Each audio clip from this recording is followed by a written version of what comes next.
Welcome to No Instructions. I'm Bob. And I'm Josh. And we're back. Do you like really saying that? It's kind of fun. It is kind of fun. Yeah. It's like the old radio thing. Come back from a song, and the DJ would go, and we're back. But then they would have something more interesting to say after that, and I usually don't. So maybe I should work on that a little bit. How's it going? It's going good. How are you? I'm doing pretty well. I'm hot. It is unseasonably warm for Kentucky. Yes. I think for everywhere, though. That is true. I'm hot, and I'm tired. I'm tired a lot these days. Why are you so tired? I don't know. Are you lacking iron in your daily It's possible. Diet? I don't know. I think the heat, running in the morning, so I'm still on the running schedule, trying to hit my 1,000 miles this year. And I think running first thing in the morning in the heat just kind of zaps me for the day. You know, not for the day, I mean, but just don't feel like I have the energy throughout the day that I normally have. What time do you go run?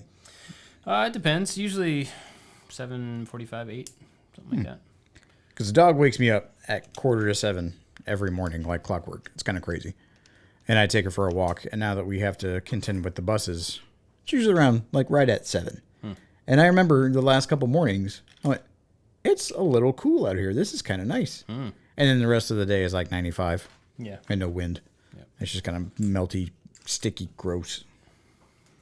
Yeah, I mean, I used to, in Savannah, when I was like training for races and stuff, I would get up at 6. I had this couple years where I could get up at 6, go run, come back, and then the kids were starting to get ready for school. And so I would have all that done before they even left. And that was really cool. I just can't do that anymore. I don't know if gotten older makes it harder to...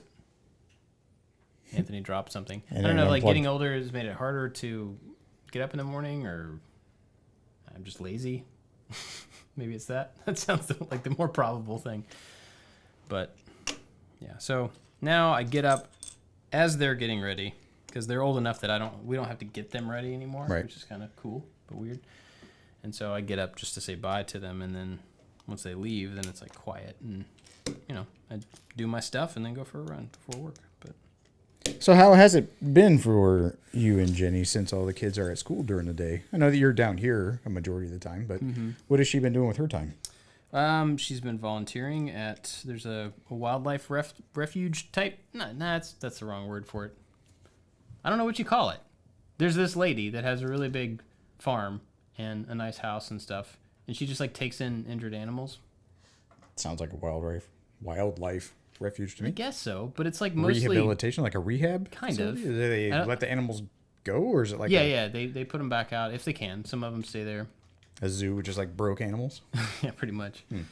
But it doesn't seem to be, when I think of like wildlife refuge, I think of, we found this moose who like has a broken toe and we bring him in, and I think of like big things. This is all baby deer and raccoons. Right. And That's possum. where my wife took the chipmunk that my dog tried to destroy. So there's lots of baby squirrels and chipmunks and possums and raccoons and stuff. Anyway, so she's been going out there and just helping feed, bottle feed baby deer. That's adorable. Pretty cool. And like she took this raccoon for a walk. This raccoon lives there permanently. Can't control its legs. So going for a walk must have been fun. Well, it has a cart. Oh, it's got a little wheelchair? It's got a little like 4-wheel thing. It just kind of hangs in it, and its feet can touch the ground, but it just kind of like scratches at the ground and can't really, I guess it doesn't have the motor control that it should have. And so she just like pulls this cart, and this little raccoon kind of acts like he's walking underneath it and touches the ground, and helps it along, but just can't.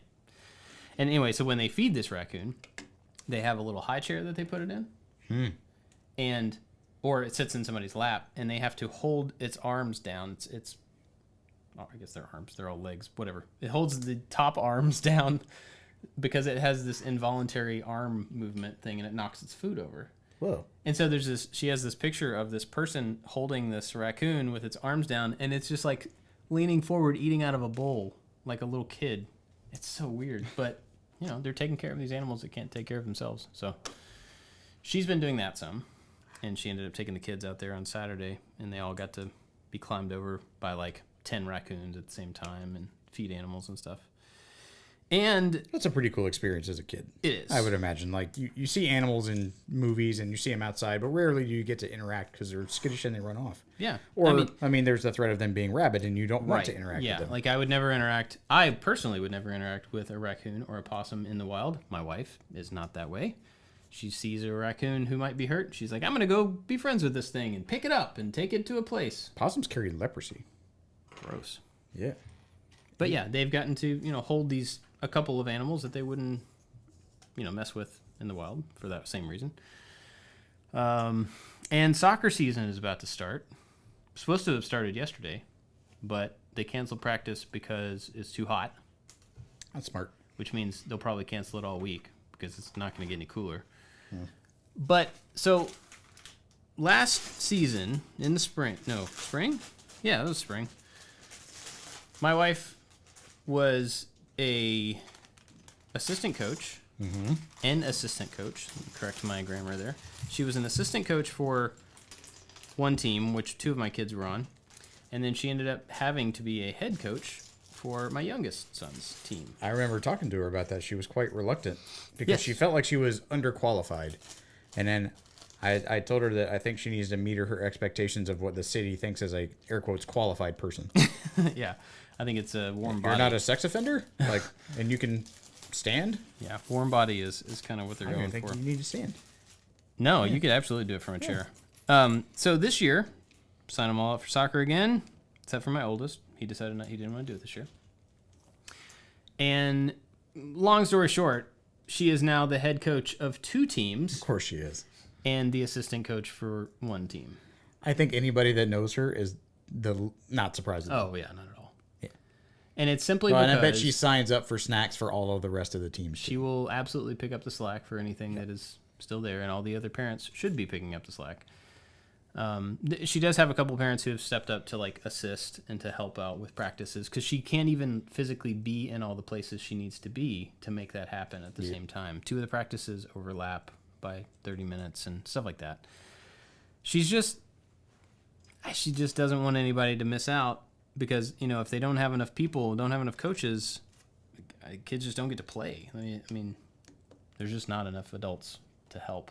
And like the high school teams, I don't know how many high school teams there are, but there were 0 coaches Wow. for high school teams. My high school soccer team that I was on didn't have a head coach. Well, this isn't the school team. This is The high school age, yeah, like high school city age teams. recreational teams. Got it. And so they ended up kind of talking.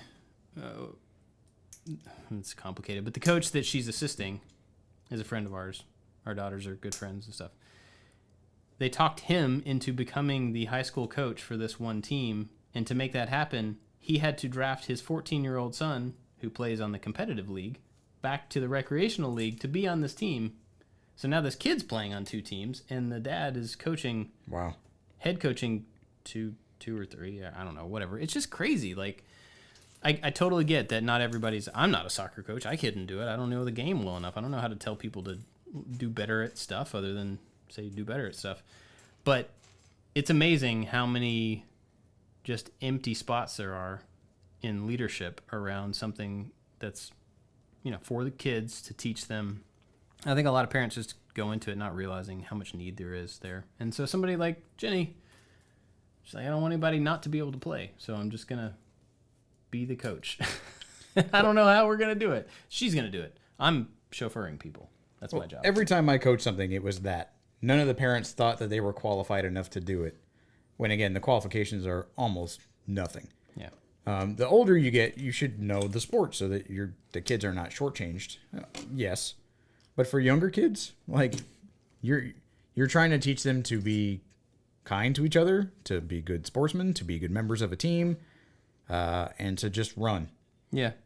And in soccer, like, you can try to tell people to stay in their certain areas. You're a wing, you're a forward, you're a defenseman, you're a whatever. But watching it, depending on the age, they're all just going to huddle around the ball. Yeah, I think we're all past that for our kids. Our kids are, and even last year, we're all in the positional, Yep. focused playing. So I agree with that, yes. But she also now is at a point where she's coaching kids who are looking to improve and looking to, not just run around and burn off energy. They're actually looking to play soccer, and so she's having to figure that out. But I mean, at the same time, she's awesome because she's like trying to help out people, and she's putting a lot on her own plate, just so other kids can get to play. We ended up having one of our kids, or one of my guy I knew at school. His dad ended up being like the de facto coach when he wasn't really allowed to be the coach. He was just of my high school team. Oh, wow. And he spoke some English, but he was an awesome coach. But like the old redneck old man football coach who was technically our soccer coach would just like sit around and do nothing. And then Steve's dad was just the guy that became our head coach. But like he would coach from the bleachers or like the stands. He couldn't be on the field. It was so weird. And then like the football coach guy was on the field and would try to like tell us to do stuff. And we would just stare at him and just do what we knew we needed to do anyway. And we're like, you can legit phone this in. It's okay. Yeah. Like, just be quiet and sit there, old man. I mean, that's a shame, but at the same time, like, you got to play to up. people's strengths. I grew up in Florida, and football and baseball were the sports. Yeah. Those were the good old boy sports. And soccer, like, no one cared about soccer. Like, no one in the stands cared about soccer, let alone anybody that would have any knowledge on how to play soccer. Like, that was a Latino and European sport. That wasn't sports in America. Yeah. We had 13 football coaches and then like one guy who I think probably drew a short straw that had to be the soccer coach. So I get it. Yeah. I mean, overall, we've really enjoyed them playing. And so I even missed it a little bit after last season ended. I missed like going, watching them improve at something. That's all really cool, whether I'm into the sport or not. So it could have been the same kind of thing where like, the parents maybe didn't understand the game or whatever, but they just enjoyed seeing, the kids enjoy it or get better at it. Yeah. So I did kind of miss it when the season was over. But now looking at this new season coming up and just the amount of I don't mean for it to be selfish because I'm not doing the work, but I know the amount of work that Jenny's going to put into it because of who she is. Mm-hmm. And so I dread that a little bit for her because she gets really occupied with stuff when it comes to taking care of other people, making sure everybody is prepared for and provided for. And it, whether she admits it or not, is really exhausting. And so, like I said, I'm just going to be driving people to practices and making sure that everybody gets where they need to get. She's on the field trying to wrangle, 3 teams worth of 15 kids. All those personalities into some directed force to do a thing together. So, but it'll be cool either way. My wife is having a similar, I think, struggle. I'll say struggle. She's now the community director of our homeschool communities for like the entire town. So she's she's the principal, of this homeschool community. And the superintendent? Yeah. But she also has to teach. Because she couldn't find a teacher. So it's the older kind of middle school age kids. So not only this entire summer has she been planning the entire year's activities, trying to coordinate with the facility that they're going to be in, how to try to make COVID precautions. She's been so busy this summer, making sure that everybody has everything that they need to be successful and trying to find another teacher, and she couldn't find one, so now she has to prepare for the school year as a teacher and as well as an administrator. And so she's, at the end of the day, like, that's her time to go prepare and like get work done. Yeah. And so I don't see her as much, but I know that she's doing amazingly good things for people who are not me. And you talk about being selfish, like a little bit of me is whiny because I'm being selfish, but you think about the good that they're doing for other people. Right. Yeah. Because our wives are amazing. They just do that, and they're extremely thorough. And the amount of work that I think both of them are putting in is super admirable, all the while being jealous that they're not hanging out with us. Yeah, but what about me? Yeah. I will speak her praises all day long and then go, well, yeah, but I mean, I just want to cuddle. I mean, it's a slightly selfish thing to say, but it's also absolutely legitimate. The commitment of marriage is preferential, right? I mean, like, we are the most important thing to the other one.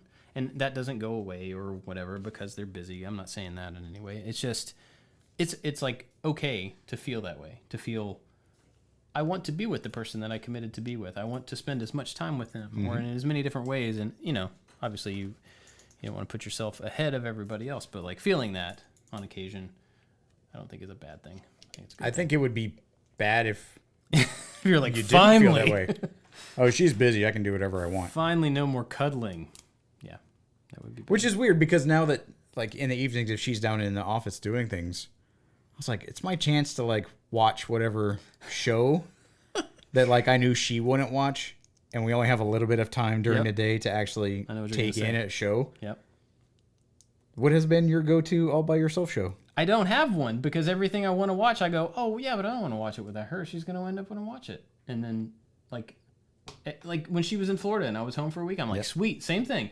This is my time I'm going to watch all the movies that nobody ever wants to watch with me. Couldn't think of a single one. I sat there for 2 hours, like flipping through Amazon looking for movies. And I'm like, I saw that, And all the stuff that I hadn't seen, I wanted to watch with her or with the kids. So, yeah. Yeah, season 2 of Ted Lasso. Oh, I haven't started that yet. Yeah, we probably got 2 episodes into it. And then, like, she's been busy. Oh. So, and then it's not all there. They slow leak it. And I don't know what day it comes out, so it's not usually on the forefront. But when she does, like when she usually will come up, and if I'm not already asleep on the couch waiting for her, we're trying to get through Modern Family. We're so close to being done with Modern Family. Nice. That everything else we kind of forget about. I don't know if there's a show that, like, I watch that she doesn't either know about or doesn't care about.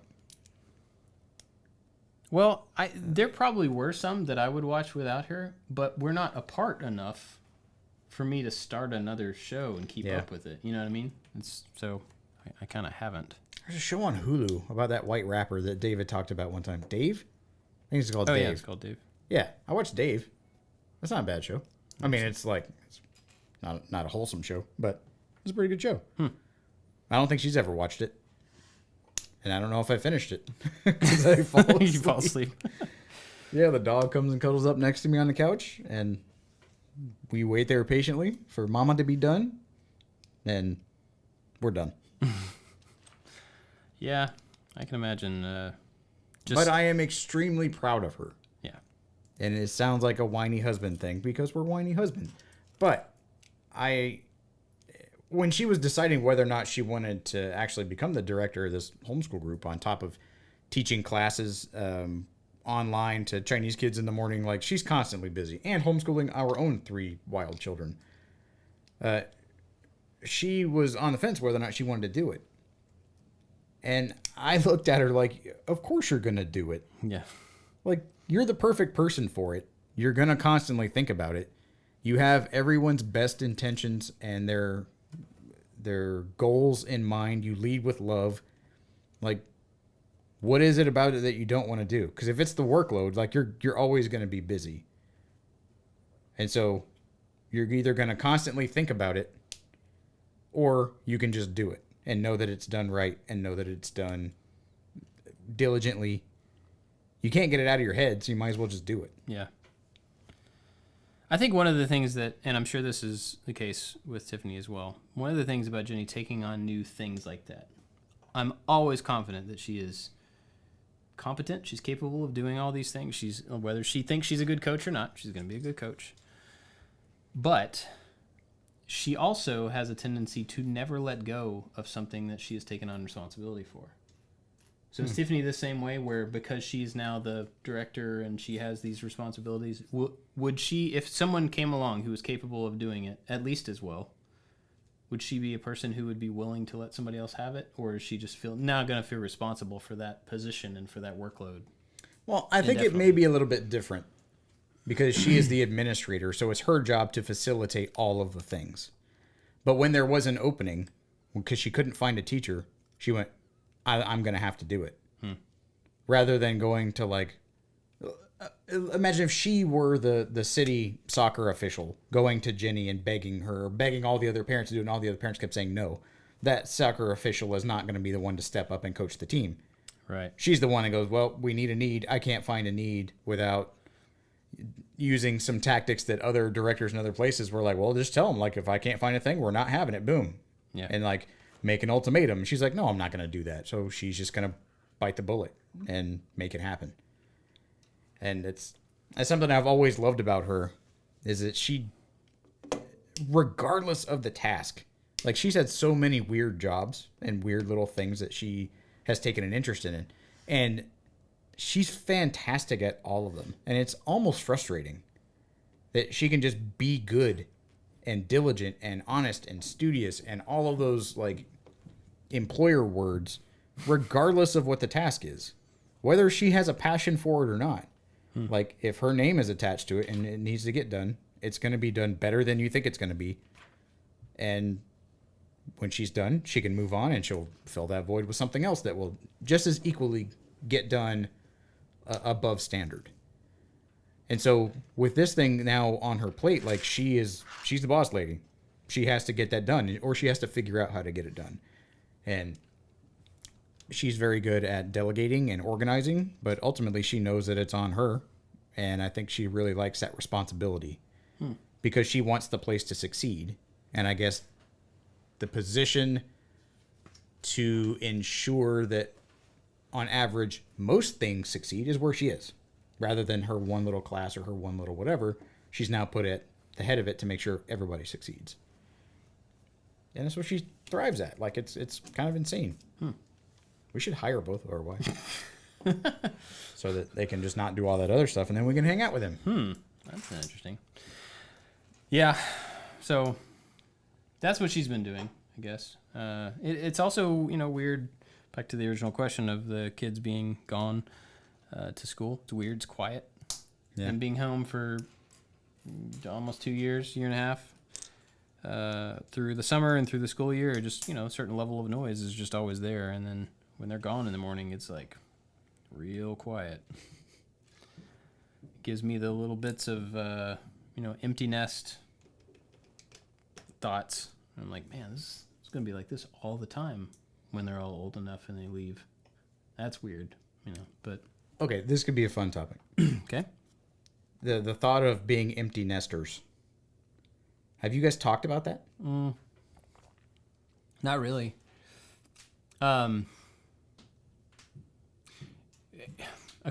Maybe, when was this? Maybe 2 months ago or something. We decided one night, we're always with the kids. Like we don't really go on dates as often as we should. We don't really, if we're home, we're just kind of in the same space, whether they're doing something else or whatever, but we're always there. And that stems from them being younger and us needing to, for their safety, to be around. They're getting older. And so like us leaving them at home is not quite as big of a deal, especially like go for a walk in the neighborhood. Right. So super long way to say, a couple months ago, we were like, we should go for a walk. Just the two of us, in the neighborhood, not far away, but we're just going to leave. We're going to tell them we're leaving, but we're just going to leave. And we'll say, we'll be back in a little while. So we go for this like nice long walk. Got to talk. Weren't interrupted. Didn't have to answer questions. It was super nice. And so then we started going on walks every night. Nice. And we haven't been able to do it every night, but for the past couple months, we've consistently gone for walks. And as soon as we walk out the door, she grabs my hand. We hold hands the whole time. About halfway through, she's like, all right, we gotta switch hands. My hand's getting tired. So like it's this weird little, we've carved out a small 10, 15 minutes in the evenings to enjoy outside and go for walks.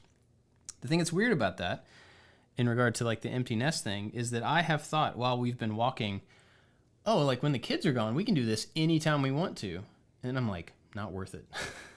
Not worth it? Not worth it. I mean, it's worth it, but like we can do this now with the kids home.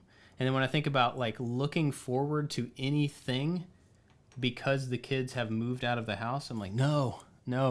I know it's inevitable. I can't stop it. I get it, but I do not want to wish away the time of like the thought is not worth it. Yeah. Okay, I thought you were meaning like when the kids are away, if you guys went for a walk, walk itself. No. Okay. It's not worth looking ahead at like, oh, what will we get to do when they're gone? Because they're not gone, and it's going to happen so quickly. My oldest is almost 14. Yep. That means in the time that we've lived in Kentucky, in that time again, he will be leaving the house. Theoretically, yeah. Who knows? Yeah. But I mean, that's crazy. And that puts thinking about like in real dates and real year numbers that are not that far away, it makes that like a lot more present, a lot more now. Mm-hmm. And so, the summers that we have as with him as a kid at home to go do things, there's not many of them left. So anyway, I caught myself thinking like, oh, well, what else can we do when the kids are gone? I'm like, no, I don't want to spend any time here. I don't want to think about that, because at some point that's all we're going to have. And that's when we can figure out what we're going to do, with those free hours. And we'll take walks and we'll go do all sorts of fun stuff and make the kids jealous that we didn't do when they were young and all that. But, yeah, so we haven't really talked about the empty nest thing, but I kind of felt it as we started going on these walks a little bit. What about you? Have you guys talked about that? Yep. Oh, yeah? I love my kids, but yep. Like, how much time did you have just Bob and Jenny before you guys had kids? Just over 5 years. Okay. So that's pretty good. Yeah. I think we might have had the same. We had 6 years. But during that time, like, our life at that time was very busy, and we were traveling all over the place. I was in the Army, Tiff was in college. Like, we had globe-trotted and got to spend a whole bunch of time just husband and wife for the longest time. And so we have a lot of really fond memories of just being husband and wife. And it doesn't detract from the fact that we're parents now, but those conversations about being empty nesters, it's like, oh yeah, we could have the freedom to just pick up and go and do whatever we want to. And when the kids are getting older, like, that freedom is afforded now, which is quite nice. And the older that they get, it just becomes, I would imagine, not financially, but like just easier as humans. Yeah. We don't need to pack as much stuff, which we really don't now anyway. But we seem to come back to Europe, because that was like such a formative moment in our marriage and our lives, that everything was so new and so fresh and crazy, and it was so much fun, and something that I would take my kids to live in Europe with us. But we talk about owning a B&B in Normandy, and that's something that, like, that would be our retirement plan. And I think, like, a lot of people, like, will peruse Zillow as like a little like, gluttonous hobby. Yeah. Tiff found I think I talked about this. Tiff found a website that you can peruse French chateaus. Cool. Yeah. And this one had a moat. And I did the math, and I'm like, yeah, we could do that. We could totally have that house and rent out all big sections of it as a B&B. Because we did that a couple of times. Anytime we would go to Normandy from where we lived in Belgium, we would stay in little bed and breakfast areas, and people spoke only French, and it was just quaint and awesome. And we could cater to English people, we could cater to Americans, we could cater to whoever. But like, that's why Tiff started taking French class again. Is she wanted to prepare herself. She wanted to better herself first and foremost, but she wanted to kind of set herself up that if that were a real thing one day, she could be somewhat prepared. And I've kind of just not jumped all the way into that notion, because it's such like a pie in the sky, like way off in the distance. But like you're saying, it's not that way off in the distance. Yeah, it's really not. And so, not that the day that the last kid moves out, we're going to, sell the house and move off to coastal France. That'd be pretty dope. So it's not like a calendar is marked, but right. Usually if we're out on dates when it's just the two of us, we can speak about just the two of us things. We can forego being parents for this small amount of time and either reminisce or try to, fantasize about what the future would be if it was just the two of us and everybody's taken care of. Everybody is okay in their own light. We're not needed, like you're saying, constantly. What would we choose to do? Because her entire career right now is being their teacher. And one day, she's going to work herself out of a job. Right.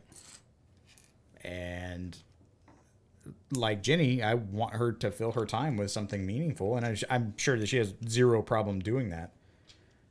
But I mean, I think you guys have probably had the same conversation. Like, if it's a part-time job, if it's some kind of thing to fill that time, like, what would you want to do? And it's always come back to like, well, not only would she want to do it, like, we want to do it. We want to go move to Europe and open a bed and breakfast, and it would be great. So that's always been our empty nest little pie in the sky thing to try to work toward one day. But, you know, who knows what life has in store for anybody. Yeah. But if we could have any kind of control over it, which we don't, that's what we would like to do. Yeah, you know, I tried not to think of myself as a midlife person, but I am. I'm right at that line of midlife. And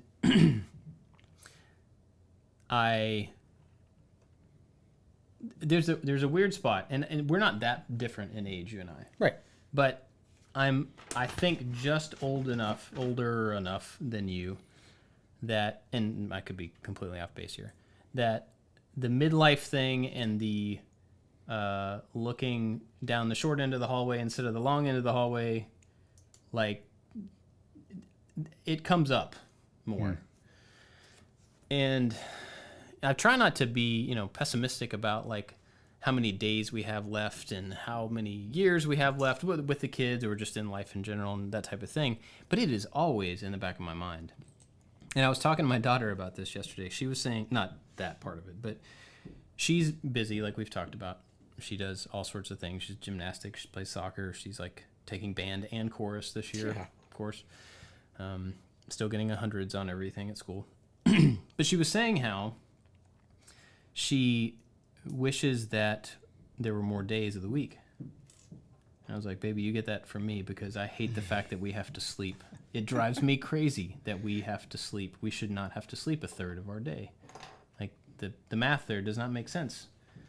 I mean, it does, but, you know, I just, that's always bothered me because then, especially at this point in my life where I'm looking at, like, all of the things, I'm surrounded by instruments in this room, all the music that has not been made because it's not a priority, because other things are. Like, I understand that, but there is a limited amount of time that we have to do all the things that we want to do.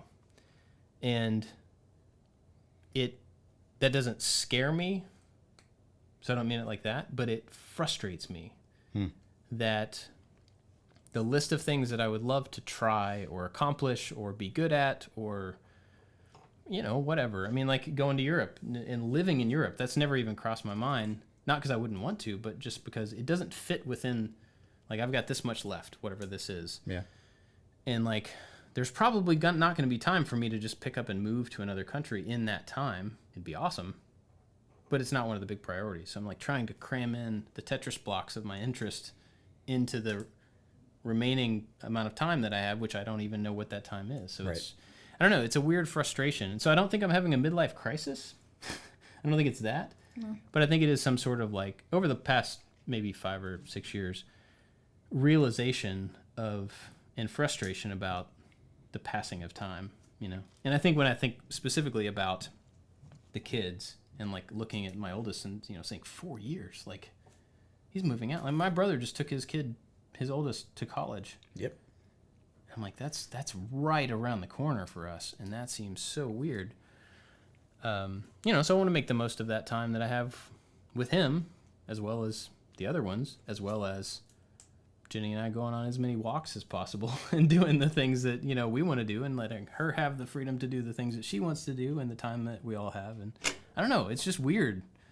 It's I think in my younger years, it was super easy for me to just live the days and not think so much about the passing of time and what wasn't being done and just focus on what I was doing in the moment. Mm-hmm. And now I have this slightly broader view of not only what I'm doing right now, but what I'm trying to prepare for and what I haven't gotten to yet and the things that I may never get to just because there's just not going to be enough time. I mean, like, I would love to learn sign language. I don't need to. And I won't probably ever make it a priority. But I think there's a bunch of things like that. Right. You know, well, I think this place has kind of jarred me from that day-to-day mindset. Because I had that for the longest Kentucky? Time. Yeah, like the immediacy of what I have to do, the short-termness of all of it. And then coming here, And now, as of March, this town has been the place that we have lived longer than any other place that we've ever lived. And so that thought that I have to slow down and I have to try to think forward farther has allowed me to maybe not put like an age context onto it, or like the hallway metaphor that you used, but it's I have this list of things that I would like to accomplish that is in like the medium term, and then something that would be a thing that I think would be cool in the long term, and then try to make incremental steps toward those rather than trying to rush and get everything done at once. Yeah, right. So the Normandy thing, yeah, it's a pie in the sky, but we have looked at like, okay, well, how can we actually do that when the time comes? And the concept that you were mentioning about, you never know when you're going to get around to doing something that you wanted to do. That was me at Lockheed. I had goals, but the goals were not aligned with my professional career, which a lot of, I think, as husbands and men, our short-term goals, our long-term goals are heavily influenced by what we do for a living. There, I didn't like my job. I couldn't take my job home. So as soon as I clocked out and I was done and I left the base, it was strange for me because I was so used to having so much of my professional life be all-consuming, and it wasn't. So then I went, well, what do I want to be doing? And so it was a weird, like, work was such a small, compartmentalized, but very important part. It gave me the freedom to think about what I would rather be doing, making those memories with my family, going to do something I think is fun, going to a place I've never been. But then I couldn't because work said no. And so the smallest kind of importance, or the smallest thing, not importance, but like the smallest part of my life that work became the most hindering. Yeah. And so in the way of life. Yeah. Yeah. And so it was weird. Like, if I were more busy, I probably wouldn't have been so annoyed that work was so restrictive. Huh. Because it shrunk in importance. The whole world became important. But then they kept a very short leash because you only had so many vacation days. You couldn't do this and you couldn't do whatever. Like, and I thought the military would be that way, but it was all consuming, and I got to go do crazy stuff, and I got to go to a lot of places. So it was, in that respect, kind of the best of both worlds. To where a job I didn't like made me think about stuff I wanted to be doing, but then wouldn't let me do it. Right. So now, I am actively engaged. I love what it is that we're doing. We have things that are longer reaching than the immediacy. So like, all those things are fantastic. So I have that best of both world Venn diagram to where I want to go do stuff. I have the availability to go do stuff, but I also want to be doing work because that's just as fulfilling also. But this place doesn't have the like, oh, at this date, it's my retirement date. We're going to get our gold watch and our whatever. Yep. So in the midlife kind of context of that whole thing, I haven't thought about that because there is no planned stop time. Yeah. So I can't backtrack from that stop time to actually conceptualize where I am halfway. I don't know when I'm going to die, so I don't think about it. I don't know when I'm going to retire, so I don't plan for that. I imagine that one day I'm going to be here, and then the next day I'll be in Normandy in a bed and breakfast. How that works itself out, I don't know. Yeah. But the notion of like, I'm interested in a thing and I want to learn about the thing, like this environment is perfect because we constantly have stuff that we're interested in and we can pursue those interests. Mm-hmm. How to make money off of that is the rub. But like learning sign language, like you want to learn Italian, you want to learn sign language, you want to learn all those things, like that's the time of day frustration. I think not the lot in life or the position in life frustration. Yeah. Because the position in life frustration we had at Lockheed, we ended up I looked at everybody around me, all of the people that were nearing retirement age, and I had a couple people that were disgruntled, a couple people that were sage-like, and a couple people who just were on autopilot. And I remember my old manager, she was like, I'm ready to retire. She says, because my husband and I have been wanting to travel and do all these things that we've wanted to do our whole life, but I just couldn't. And so she had to wait till she was 65 to start doing the things that she wanted to do. Yeah. And as soon as she retired, dude, I'm not lying. It was 3 or 4 months later, her husband died. So then I look back and I'm like, you left this job on a Monday. You retired, you walked out, you had your face cake, you're gone. On Tuesday, they forgot about you. Like, you are not as important at your work as you think you are. And that may sound bad, but what I guess I'm trying to convey is that letting your professional life dictate your dreams or when you can go do a thing, which I know is coming from a place of privilege. Yeah. But man, if you left your job right now, there would be some people that would be sad, and then the company, depending on what it is that you do, will move on from you as if you didn't exist. Some younger, quippier ladder climber is going to undo all of the stuff that you did. So if faced with a position of, I need to stay here because my position and my influence is so important that they couldn't do blank without me, that's not right. That's wrong. Well, I think there's another side to that as well. I think that is a concern for people, but I think also just the security of, I would not be prepared to go do the thing that I want to try until I have served my time, or I have put in my years, or, maybe just financially prepared to financially prepared, go to whatever. Absolutely. And it may be a European thing, but some people may have heard this little mantra, but Europeans work so that they can live. Yeah. Americans tend to be more focused on their professional life and then live when they can in the remainder of their day. And I really took to that. And when I was in the Army, I had a commander that was really annoyed when people didn't go places and do things on their own. So he went, because you're going to be on an entire separate continent around so many cultures and things that have existed thousands of years before your country was even formed. He's like, and then after 3 years of being here, the only thing you have done is the beer festival down the road. He's like, that it would be a waste of your time. And I remember thinking, I don't want to waste my time. I don't want to waste opportunities. Yeah. And I decided at a really young age that more than financial wealth or whatever, I wanted to experience as much as I possibly could of the world.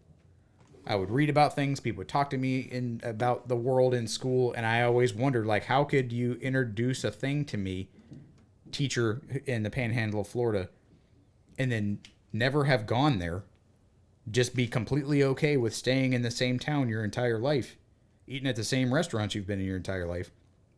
Those things never connected with me. I'm like, well, you're going to introduce information. No, okay. Now leave me alone and let me go. I want to go. I want to go do stuff. I want to see things I've never seen and experience stuff. And that's stuff that brings me and my wife, just absolute joy. And we try to do that with the kids. It's more difficult and cumbersome. And that's an easy cop-out. And it's very expensive because there's a bunch of us. But my son being born in Europe, it's on our short list of goals is to take at least him back to where he was born. And that's a European, vacation. But in that empty nest feeling, that is something that I have to do for him. That's on my list of mandatory teaching points so that I can, when he's old enough to want to leave the house to go to college or go to wherever, I can feel like I've done my job properly. And so it's not that I want to rush my kids out of the house, is that I want to feel satisfied that I did as much as I could when it's their time to be on their own. Right. So for me, it's not a sad moment. It's going to be a sad moment. But I think of it like a page in a night. I've taught you everything I need to do. It's your quest now. Go and do all of these things that I'm trying to impart on you. Go make an adventure. Go do whatever it is that you feel like doing. I'm always going to be here because I'm your father and I love you. But I feel like I wouldn't have done my job right if they were content with just staying in the house and doing nothing. So I look forward to that day as, the day that they go off as I did it right. Right. They're beginning their thing. Yeah. Deciding I can be satisfied in that huge mandate of my being. And then whenever they're gone, I can shed a tear. And then me and Mom are getting our passports renewed. And we're getting a moat. Getting a moat. Fill it with gators. I don't know if a gator could live in I was northern gonna say, France. I'm not are there sure. alligators in France? I don't know. There will be soon.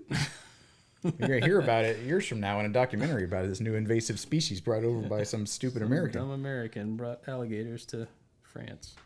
And it's going to be awesome. There's a title for you. So this is how much time do we have? 47 minutes. I'll make this quick. Since we're talking about mortality and midlife stuff. We weren't talking about mortality, but it's connected. So several years ago, you know this, but I'm going to tell everybody who's not listening, who maybe doesn't know. Several years ago, maybe 2014, 2015, something like that, I was running a marathon. And this guy who was about my age, I was passing him, and he stumbled, fell off to the side, and I kind of called out to him, like, hey, you okay? And he waved me off. He was like, yeah, I'm fine. And then as I went to pass him, he fell over. And so I stopped, tried to pick him up, and he died right there. And we called for medics. People came right away. There were people running who were nurses and doctors and stuff. So they came right over. And I went on and tried to finish the race, not really knowing what had happened to him or like if he made it, if they were able to get him back or anything like that. So I went on and finished this race. It got cut short because it was so hot, so I didn't actually finish the full marathon. Excuse me. And then I found out later on that he passed, and it was a pre-existing condition. It wasn't due to him running. Yeah. Friend of mine who was also a runner worked at the hospital, told me a little bit about it later on. But it really shook me, and I've talked with Josh, offline at the time about this at length. And so that seemed like so long ago. It does. It really does seem like forever ago. But that, has stuck with me. And since then, I've run several thousand miles, multiple races. Excuse me, I'm not getting upset. My throat is just closing up. But I've noticed after dealing with this and feeling like it wasn't anything to do with me, I just happened to be at an event that happened to somebody else. But I've noticed over the past maybe 6 months, maybe less than that, I was out running one time and I got really, really out of breath. And immediately flashed the scene, which I can still see as clear as the day it happened, of this guy going off the side of the road. And, it's just a memory. It came up, and then I, will stop running and start walking. And I know that I'm healthy. I know that I don't have whatever he had. I know it's not that something's going to happen to me because I'm out of breath. It's not that. It's just like this kind of involuntary, whoa, back off a little bit. Yeah. You need to calm down. And the first time this happened, I was like, oh, that's weird. It's never scared me. Yeah. And so, after a minute, cool down a little bit, start running again. But then I noticed that every couple of weeks, it was happening again and again. And now I'm at a point where I think in general, I'm just becoming a lot more conservative about what my body is capable of. Yeah. And I think it all goes back to seeing that and just being shaken by it and just, man, I don't want to push myself to a point. And I don't think I'm going to push myself to that point running. I'm not running that hard. But I think there's a new thing in me at my age where I'm just like, I don't want to push myself too hard because what if? Yeah. And then the other day, Josh Nava, who's a super cool guy, woodworker, he works with Anna of all trades, 36 years old, had a heart attack. Yeah. Moments from death. They said he barely made it. That's crazy and scary. And, again, he has a hereditary, some sort of family thing. It's not because his health or his, lifestyle or anything like that. But the same thing happened to my brother-in-law a couple years ago. He had this heart attack, and he was super healthy. He's in the gym all the time. And he had something called a widowmaker. It's common enough that they have a name for it. But I think those types of things are not anymore the things that happened to my parents' friends. right. They're the things that happen to people who are younger than me. Yep. Not even like, a little bit older. Like that other Josh is younger, like considerably younger than me. And I don't know, man. It's strange. It's weird to be in a place to where that stuff starts to really sink in, where I'm running and I have to stop and then remind myself, like, being out of breath is not going to kill you. It's okay to start running again. It's as simple as that. I'm not afraid of it or anything, but it's just, I don't know, it's weird to be in that spot. I think people's core of experience throughout their life can set them up for that type of caution or that type of hindsight, right, or comparison. And I don't know, it's really strange. I remember when that happened. I was supposed to go run that race, and then I backed out because I was a fat slob and stopped running. And then, I remember that was well before. That was both when we were living in Georgia, separate lives. But my core of experience, like, I had never had anybody in my life die until I joined the Army. Then a whole bunch of people died. And a bunch of people outside of the Army died. And then I almost died a couple times. And so to put that, like, that death is something that happens to old people was never in my mind. Because either death had happened to no one, or death had happened to that person standing next to me, or this person right across from me, or that person that I love, or then me again, or then me that other time. And I don't know psychologically or faithfully if it's healthy, but I've completely disassociated myself from death. I assume that every day I'm going to die. I assume that I am riddled with cancer. When I got my first colonoscopy, I had to convince people, like we've talked about, and they didn't want to do it. And they found precancerous polyps. I'm like, yep, done. I knew it was there. I know I'm probably going to die of cancer. I know I'm probably going to die of some stupid accident. And I don't care about it. It has become, I've become so desensitized to death that I don't factor it in. And while I don't go blasting down a highway, I don't go skydiving, I don't go do things that are purposely perilous just because I've reached some weird, right, you're not stoic, inviting it, apathetic state. Yeah. But I try to set myself up, and I try to set up the people that I love, so where inevitably the random day that I die, people are not completely left out. Like, I have done my due diligence, and you're never going to prepare people, but financially, legally, all of those things, my people are prepared if I died right now. Right.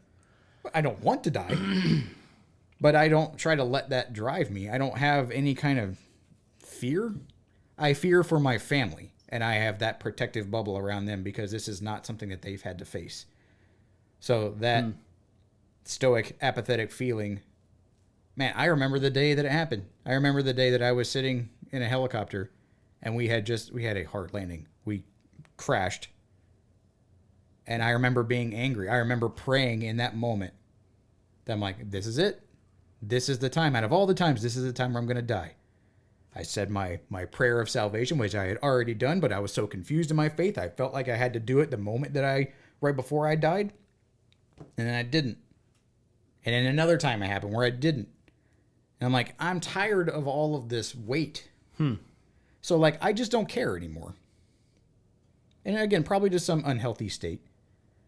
But, and the same thing with, like, my health. I try to live a healthy life. I'm fatter than I want to be, and I'm trying to make measures toward that.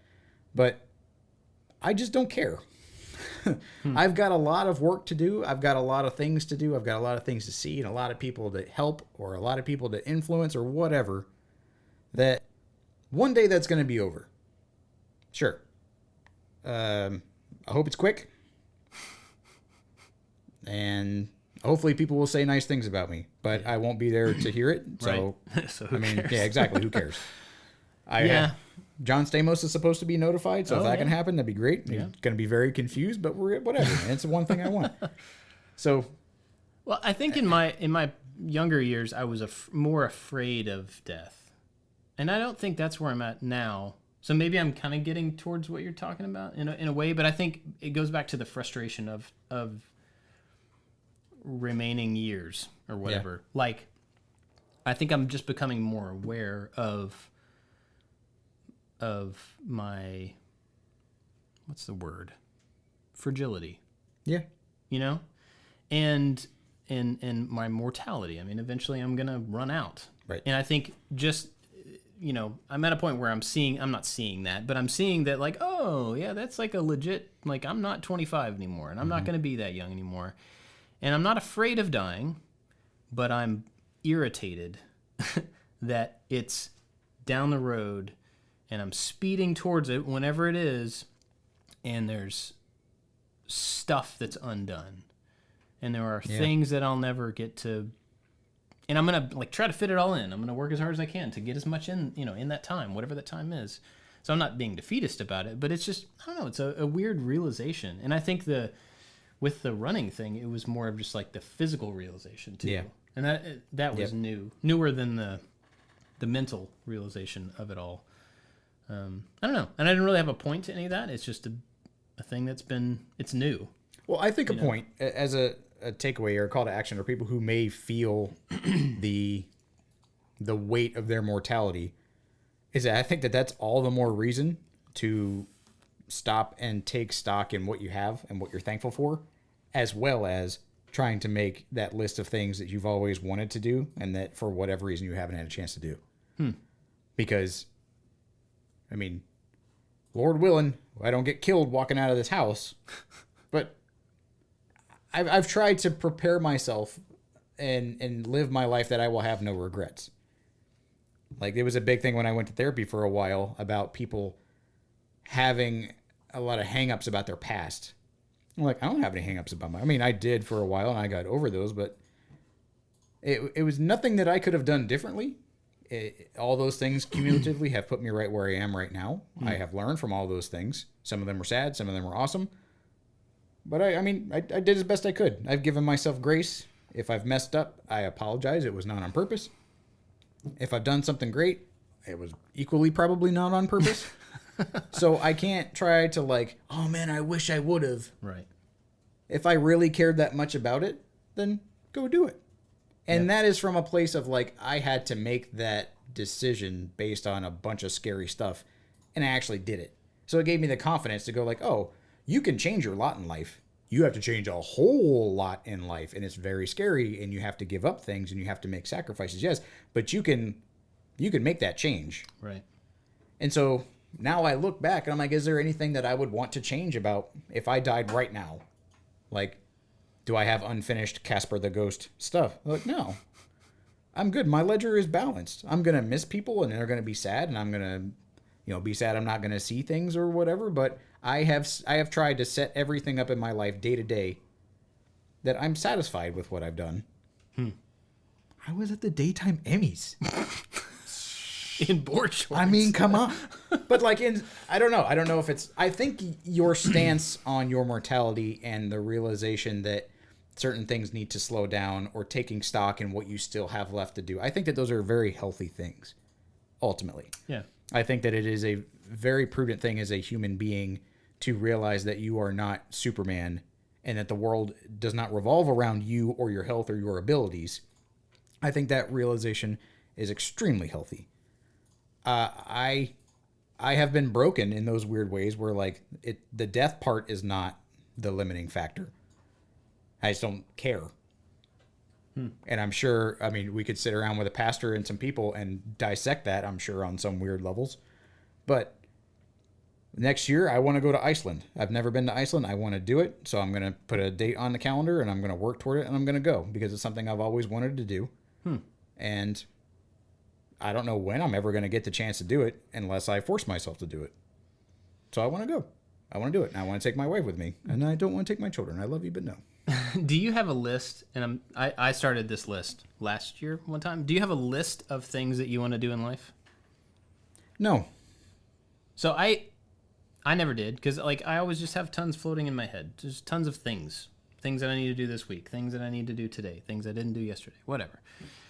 And I don't know why, but at some point I got out my phone and I started. It's called Things to Do in Life, and it's the stuff that like I may never actually do. It's the sign languages and the living in Europe, and it's the things that I may never do, but I'm going to write it down.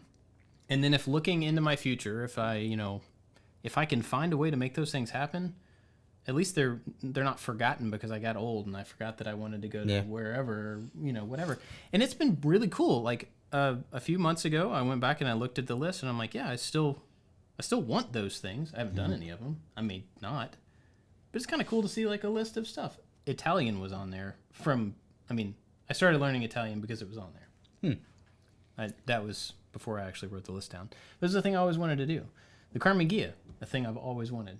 Somehow that's happening now. It's kind of weird. Yeah. But so I think having a list like that, maybe it's not like a life checklist of things that you have to accomplish to feel like you've done your whatever, but like thinking of all the cool possibilities, all the things that you want to do if money were no object, time were no object, and just write it down and keep it in front of you. You may find opportunity to do some of those things when you wouldn't have otherwise. Yeah. I think my list from a long time ago, from school reading a geography book or a history book, I think mine is framed as it would be cool if. So then it doesn't feel like an obligation, so that if I don't get to it, I have regret. And I remember thinking, and of all the cool places that I've got to see, I remember like the most fun or most enamored or I would be in a place I would think, I never thought that I would get to do this. Or I would never imagine myself in this situation. And those have always been the most poignant moments. Like, in the stuff that just is fun or like scratches that itch about discovery. I don't think Christopher Columbus or anybody that's like, I'm going to go discover this new place. And then when you get there, it may not live up to the hype. It may not live up to your expectation. And so I try to look at, I'm a very opportunistic person. If I'm introduced to something in a book or someone tells a story about a thing, I'm like, oh, that'd be cool if I got to go there. That'd be cool if I got to go do this thing. Like, that'd be super cool if I got to go wherever. And then when the stars align and opportunity allots itself, I'm like, oh, yeah, there was a thing that I think is cool in this one location. Let's go do that. And it creates some weird little Nexus event side tangent. And then it's, whoa, I got to do it. And so it's not following the X on the map. It's looking at the map going like, there's treasure somewhere here. Yeah. Like, someone's told me that there's treasure on this map, and it would be pretty awesome if I found it. And I think that would be great. And so the same thing in Normandy. Like, it would be pretty awesome if we did that. But that's the thing we have to try to make some steps toward, which would be pretty awesome. I don't want it to detract from now. Right. And I don't want it to feel like an obligation. So that if you never get to it. Right. Yeah. So then I'm a Casper ghost, and I don't want to be a Casper ghost, man. He's so cute and kind. Right, I don't want to be cute and kind. When he changed from Casper to the human, I'm like, that's not what that dude looked like. What would I look like as a Casper ghost? Probably the big one that talks like this. I'm like, that's not an accurate representation of who I was. Get it right, Casper. Fair enough. But I think maybe it's just a little more non-committal. But things sound like when Destin made the video about going to scuba dive and the tectonic plate separation in Iceland. I'm like, that would be cool. That looks really awesome. That would be pretty great. And then the concept of going to Iceland, I'm like, I could go do that thing. And so it's trying to seize on opportunities. Right. Not that having a bucket list is bad. I think it's super cool. I don't know what I would put on it because in that every day I experience some new piece of input that I think would be fun or that I think would be interesting or self-fulfilling. So it would constantly be changing, and some of them would be really quick and some of them would be super long-lasting. And so I just want to try to I want to try to highlight the experiences based on my entire breadth of existence. Like I remember this one time I saw the Rosetta Stone. I saw the Rosetta Stone by accident. I was in the British Museum walking around because it was hot outside and they had air conditioning and it was free. I went, oh, there's the Rosetta Stone. Like, that's pretty crazy. I did a report on that in the 6th grade, not knowing what it was. And I thought that was one of those things that was just in one ear and out the other. I'm like, I'm actually looking at that thing. Like, that's pretty crazy. When I was in Iraq and we got to go to the Temple of Jonah, I'm like, whoa, I didn't know that this was a thing that should have been on my list. But the opportunities and the situations that you're in present those moments that where you can connect all these little random dots and bring you that kind of joy. And I don't want to ignore those moments. Yeah. But I don't know if there's an actual list. I don't know. I mean, probably think about it. I guess it's different from having a bucket list in my mind. Maybe it's not, but of things that like that you definitely want to check off. I think of like, you know, before I die, I have to do these things. It's not that. It's more like, I don't really want to give specific maybe I'm just examples, lazy but and non-committal about it. no, I think it's just like it's the wouldn't it be cool if thing, and like, man, I really hope I get to this one day. It's not going to affect anything except for me if I don't get to recording an album by myself. It's on the list. Is that on the list? Yeah. And See, I've done now that. I want to help you. But see, I've done that before. I still want to do it again. But See, like getting a red Corvette, like you mentioned the Carmageddon, like that would have been on Josh's bucket list. Yeah. And then I tried to buy a red Corvette and it sucked. It was a terrible car. And I'm like, blech, never mind. And like, just take that off the list. But you did it, or you almost tried did to do it. Yeah. That's funny. All right. Well, let us know. If you're listening and you have some feedback on this type of stuff, let us know somewhere. I don't know where. We don't really have a forum for that type of thing. If you're part of the Maker Alliance, you can go on Discord and talk to us about it. That'd be awesome. You can reach out on Instagram to any one of us. A lot of people talk to me on Instagram about the podcast, which is very nice. Yeah. Where can people find you on Instagram and Twitter? Josh_make_stuff. And you can find all of us at I Like to Make Stuff on all of the different stuff.